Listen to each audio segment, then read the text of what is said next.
Hi, good morning. It's a great pleasure to be here in Tallinn. It's the second time that I'm here, and I'm surprised, and I think you'll be surprised as well, that despite of the climate, the amount of things that we share, the old harbor of Valencia and the old harbor of Tallinn, as you know, I'm the Chief Strategy Officer of La Marina Valencia. We are the fully public institution that manages the old harbor of the city. Our shareholders are the local, the regional, and the central government, and we've been the last 10 years trying to redevelop the old harbor. And I will give you a brief of an introduction about Valencia. You may know it. Valencia is the third biggest city in Spain, around 1.5 million metropolitan area, and it's a city that is by the sea. And actually, it has one of the biggest ports in the Mediterranean. It's depending on the year, the second one or the third one, considering the traffic of goods, and also some importance related to the traffic of passengers and certain nautical activities. To give you a bit of a history, Valencia, it's a city that it's by the sea, but at the same time it's a city that it's not by the sea. Actually, it was founded by the Romans 6 kilometers far away from the sea, probably to be away from the pirate attacks that were really frequent in the Mediterranean at this time. But what is true is that the city grows 6 kilometers from the sea. And there they had, like, the city center is there, the new developer areas is there, all the office of the municipality and the civic institutions, bank, everything is there. So the city somehow grow not by the sea. There is actually a popular phrase that some people still repeats, that they say that Valencia is a city that is giving its back to the sea. But at the same time, from the 19th century, there was a growing, spontaneous, and self-built Valencia that grew by the sea. That was the maritime neighborhoods. I think they are quite similar to Calamaja here, but they were like self-built houses made by fishermen, then workers on the fields, on the orchards, and then workers for the shipbuilding industry and all the port-related industry. And this was a Valencia that was actually really related to the sea. Their identity, their work, their ideas were related to the sea.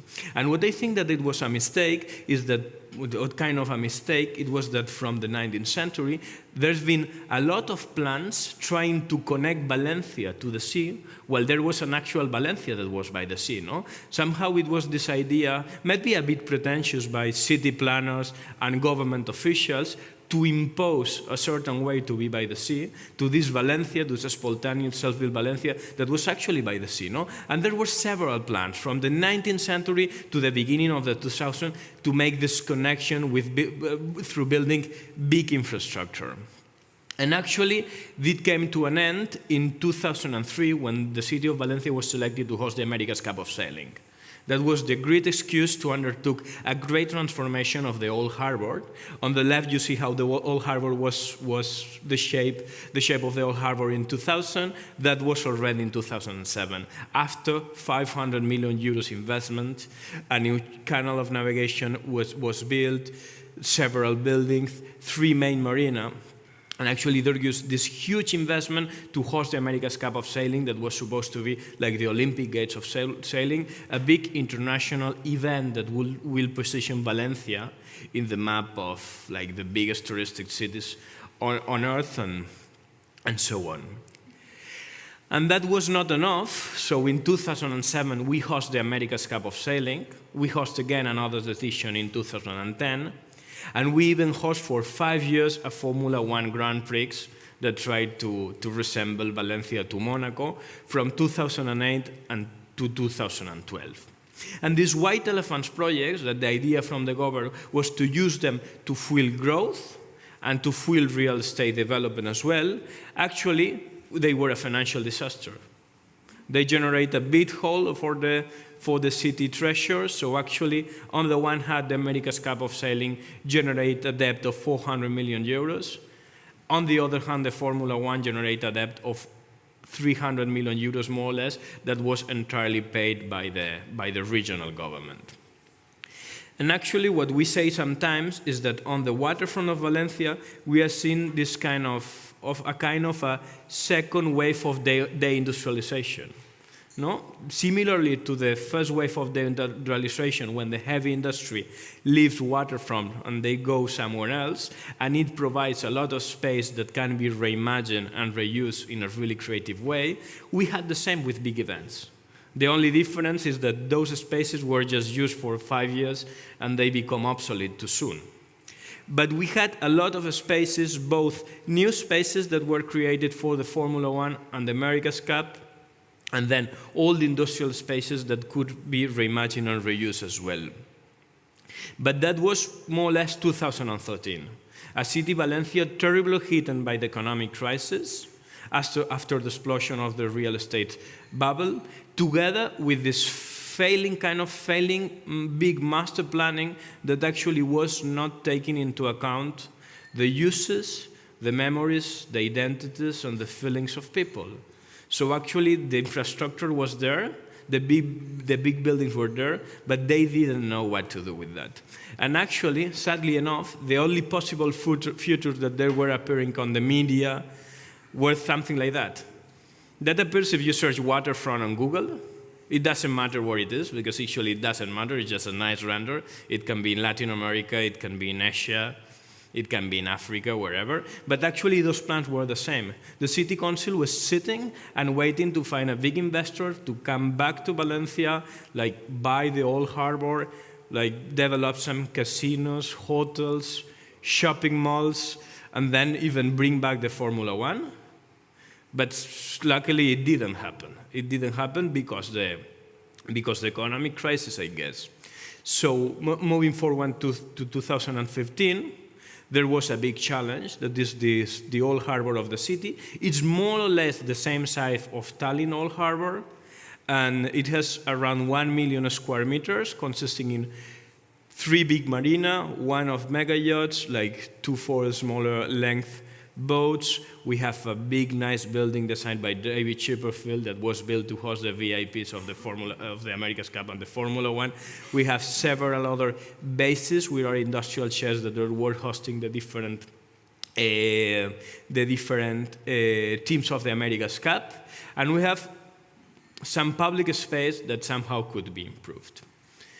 And with that, with both a big challenge, we start a process which was an action strategy, because the infrastructure was already there, to recover the waterfront. We say that the waterfront, La Marina de Valencia, the old harbor, is a waterfront open to innovation, nautical activity, and public use.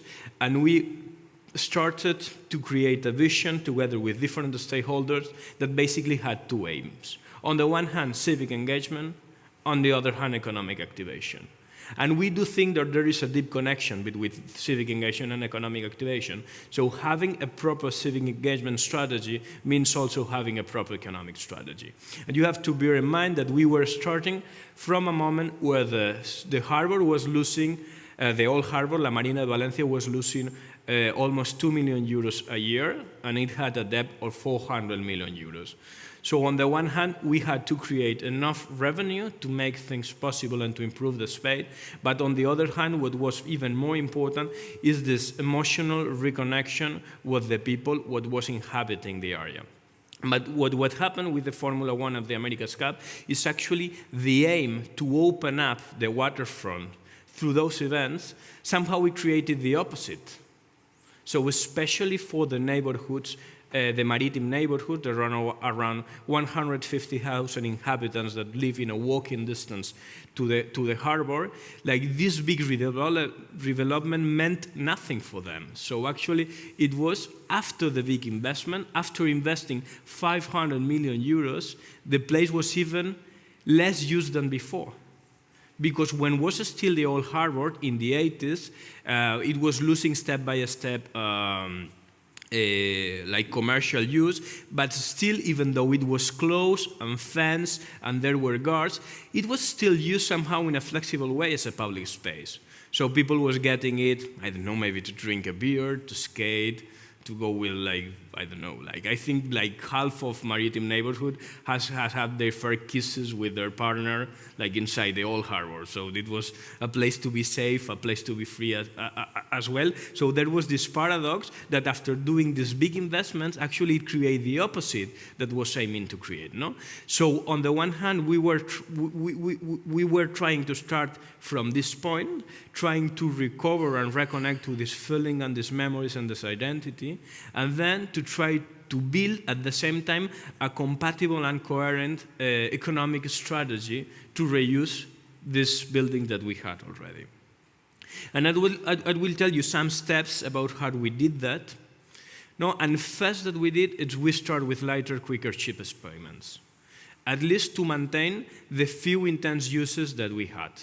And that's an interesting example because we had this marvelous modernist shed that is next to the sea. It was used on a storage building built at the beginning of the 20th century. And actually, when we started working there 3 years ago, it was the only place that had actually an intensive use. It was recognized as like one of the most like familiar shape of the ports, and actually a lot of people were going there to skate, to just be protected from the sun, to enjoy like the fresh air of the sea and so on.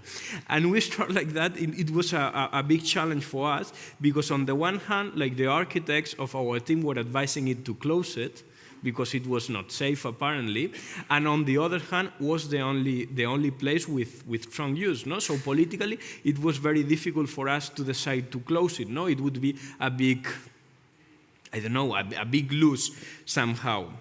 And what we decided in this case was to team up with a young group of architects and do a temporary solution using fabrics to protect the structure and then keeping the safety of the place and keeping the use of the place till it was possible to invest in it and recover it. And actually we are doing the final investment. Nowadays we're investing 1 million euros just to refurbish the structure, and it will be open finally again in October.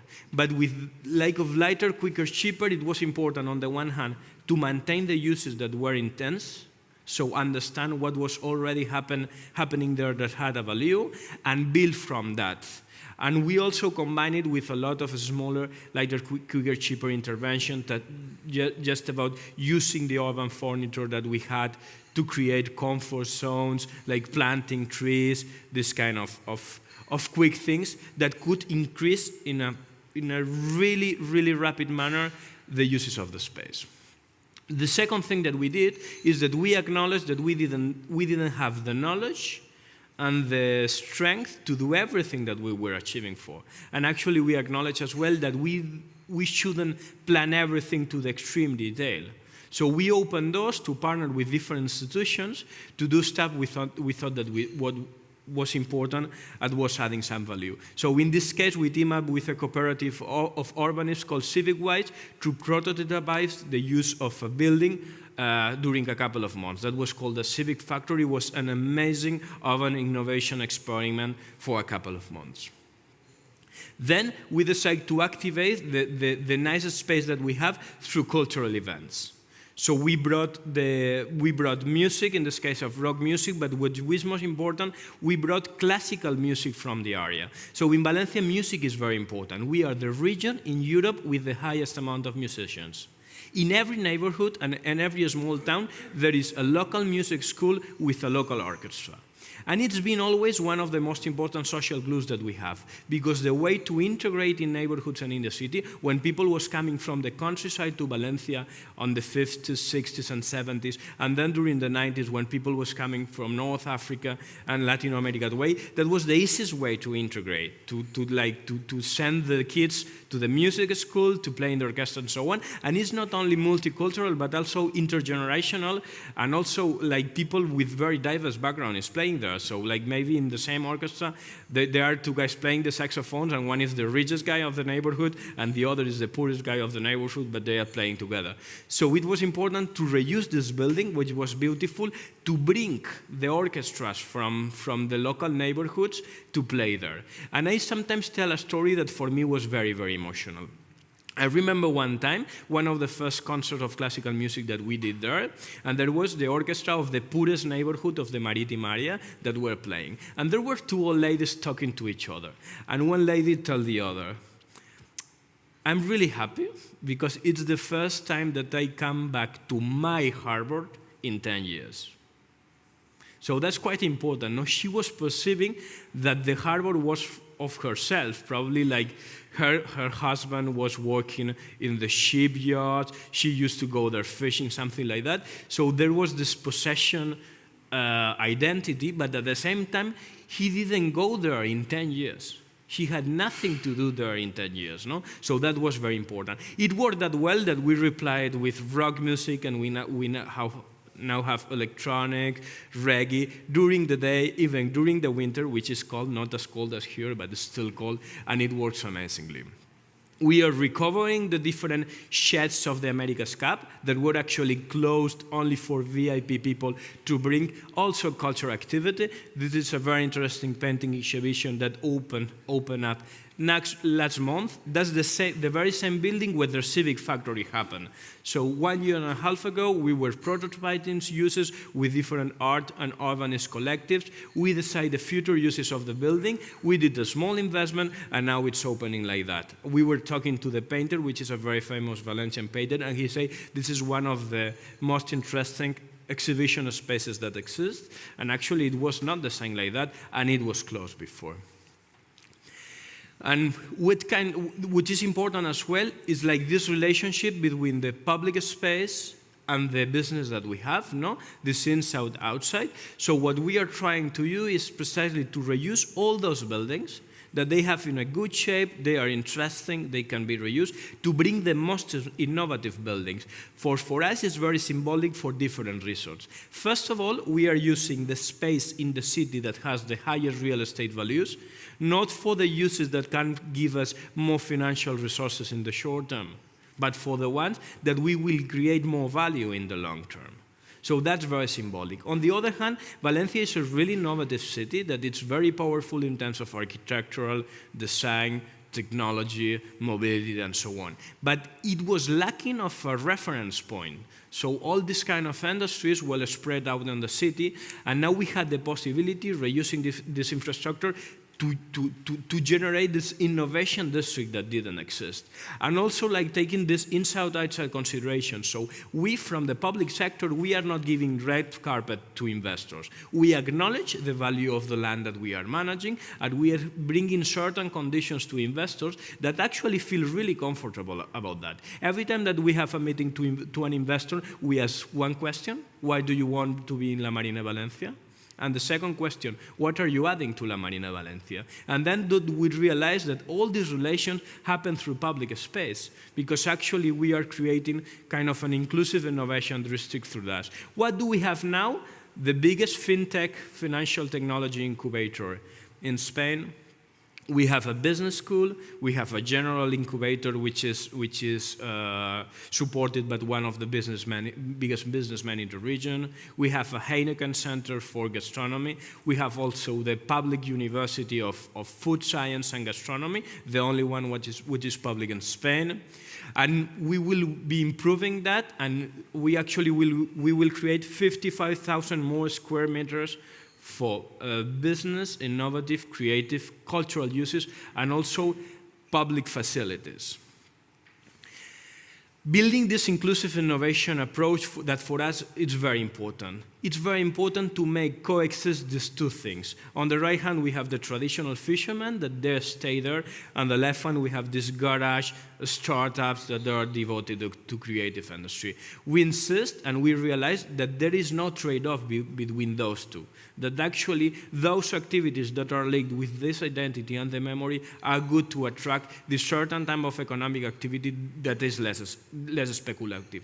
Honestly, that we were worried at the beginning that creating, like obviously the plans that were done before, basically like casino, shopping mall, and that's it, would be very damaging for the neighborhood in terms of like gentrification, explosion, and so on.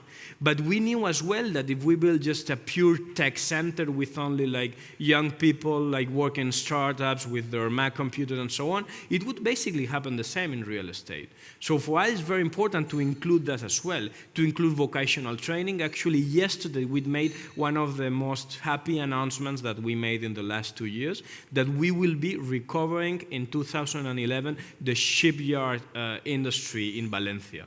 No, it's a strong paradox, but to give you an example, the construction of the Formula One circuit, they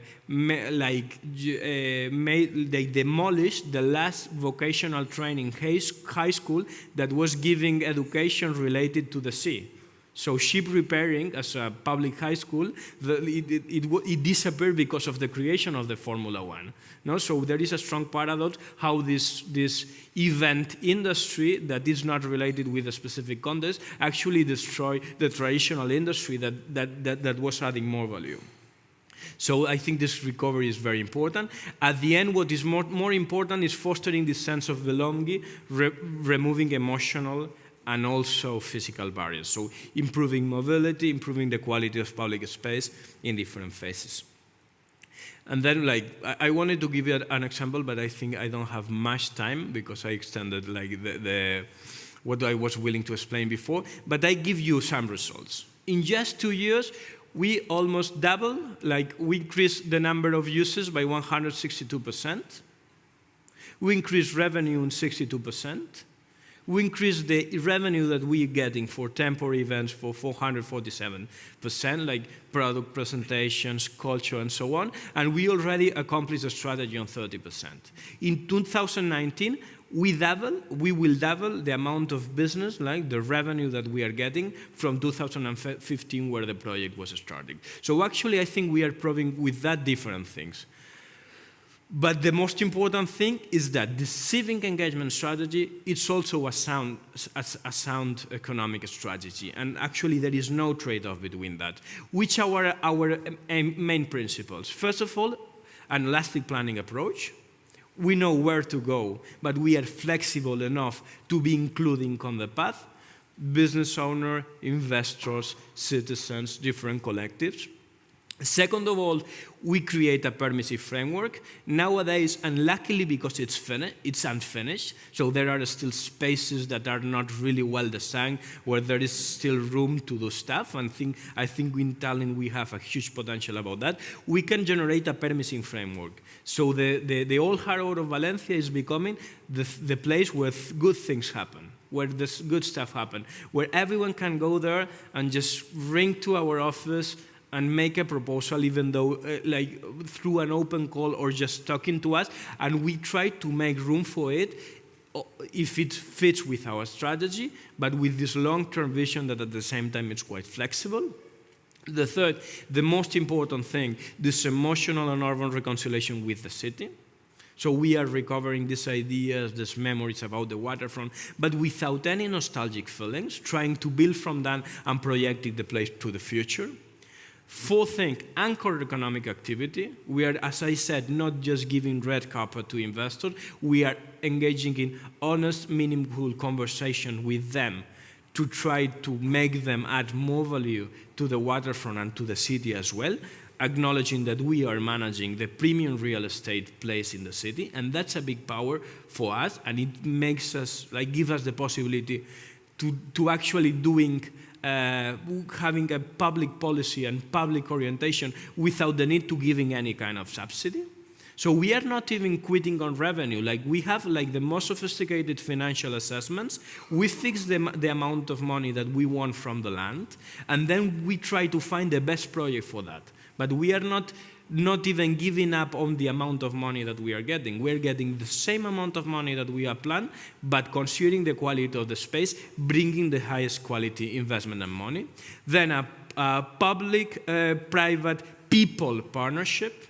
So including citizens in the same equation at the same level than the public and the private sector. Building a human scale project is not about big rendering that sometimes work, but uses and feelings are as important as design. We proved that this strategy is financially sound, at least more financially sound than what we had before, and this is only possible with a creative bureaucracy approach, acknowledging as well there is a lot of creative potential in the public sector and that we are just there to help. Thank you very much.